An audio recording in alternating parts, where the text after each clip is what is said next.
கோவில் தான் அந்த காலத்தில் பார்த்தீங்கன்னா இந்தியாவில் எக்கனாமிக் ஆக்டிவிட்டியினுடைய சென்டர். அந்த உள்ளூர் பொருளாதாரம் என்பது கோவிலை சுற்றித்தான் நடக்கும். ராஜராஜ சோழன் தஞ்சை பெரிய கோயிலை கட்டியும் பொழுது ராஜராஜ சோழனுக்கு தெரியுங்க, நம்ம பெரிய கோயிலை கட்டிட்டோம், ஆனால் நாம அரண்மனைக்குள் உட்கார்ந்துருப்போம்.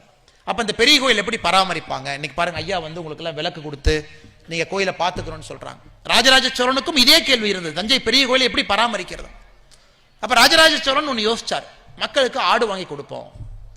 தஞ்சாவூர் பகுதியில் பகதீஸ்வரர் ஆலயத்தை சுற்றி இருக்கக்கூடிய கிராமத்தில் மக்களுக்கு ஆடு வாங்கி கொடுப்போம். ஆட்டுக்கு ராஜராஜ சோழன் கல்வெட்டில் எழுதுறார், ரூல் போட்டிருக்கார்.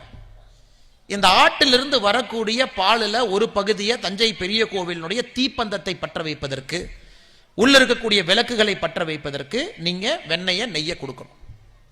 இந்த ஆடு 6வது குட்டி போட்ட பிறகு, அதாவது ஒரு ஆடு 6 குட்டி, நீங்க 5 குட்டி வச்சுக்கலாம். 6வது குட்டி போட்ட பிறகு அந்த கடைசி குட்டி எடுத்து உங்க ஊர்ல இல்லாதவங்களுக்கு அந்த குட்டியை நீங்க கொடுக்கணும்.